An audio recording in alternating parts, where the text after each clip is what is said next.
ಹಲವಾರು ವರ್ಷಗಳಿಂದ ತೈಲಗಳಿಗಾಗಿ ಅನ್ಯ ದೇಶ ಅಥವಾ ಗಲ್ಫ್ ದೇಶಗಳನ್ನು ಅವಲಂಬಿಸಿರುವ ಭಾರತಕ್ಕೆ ಇದೀಗ ಹೊಸ ಸುದ್ದಿ ಸಿಕ್ಕಿದೆ ಸ್ನೇಹಿತರೆ. ಏನು ಅಂತ ತಿಳ್ಕೊಳ್ಳೋಕೆ ಮೊದಲು ನೀವಿನ್ನೂ ಚಾನಲ್ಗೆ ಹೊಸದಾಗಿ ನೋಡ್ತೀರಿ, ಪ್ಲೀಸ್ ಸಬ್ಸ್ಕ್ರೈಬ್ ಆಗಿ, ವಿಡಿಯೋಗೊಂದು ಲೈಕ್ ಕೊಡಿ.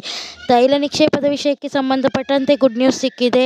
ಗಲ್ಫ್ ರಾಷ್ಟ್ರಗಳಿಗೆ ಅವಲಂಬಿತವಾಗಿದ್ದ ಭಾರತವು ಹೌದು ಸ್ನೇಹಿತರೆ, ಭಾರತದ ಅಂಡಮಾನ್ ಬಳಿ 2 ಲಕ್ಷ ಕೋಟಿ ಕಚ್ಚಾ ತೈಲ ನಿಕ್ಷೇಪ ದೊರೆತಿದೆ ಹಾಗೂ ಇದರಿಂದ ಲೀಟರ್ಗೆ 25 ರೂ ಭಾರತದಲ್ಲಿ ಪೆಟ್ರೋಲ್ ಸಿಗುತ್ತದೆ. ಹೌದು, ಅಂಡಮಾನ್ ಕರಾವಳಿ ತೀರದಲ್ಲಿ ನಿಕ್ಷೇಪ ದೊರೆತಿದ್ದು ಹಾಗೂ ಒಂದು ದಿನಕ್ಕೆ 11 ಮಿಲಿಯನ್ ಬ್ಯಾರೆಲ್ ತೈಲವನ್ನು ಹೊರತೆಗೆಯುವ ಸಾಮರ್ಥ್ಯವನ್ನು ಹೊಂದಿದೆ. ಇದು ತಜ್ಞರು ಅಭಿಪ್ರಾಯವನ್ನ ಪಟ್ಟಿದ್ದಾರೆ ಕೂಡ.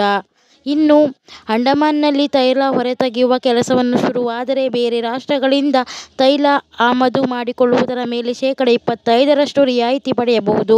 2015ರಲ್ಲಿ ಗಾಯನ್ ಅತಿ ದೊಡ್ಡ ತೈಲ ನಿಕ್ಷೇಪಕ್ಕೆ ಹೋಲಿಕೆ ಮಾಡಬಹುದು. ಇದನ್ನು ಅಂಡಮಾನ್ನಲ್ಲಿ ಅತಿ ದೊಡ್ಡ ತೈಲ ನಿಕ್ಷೇಪವನ್ನು ಕಂಡುಹಿಡಿಯಲಿದ್ದು ONGC 37,000 ಕೋಟಿ ರೂ.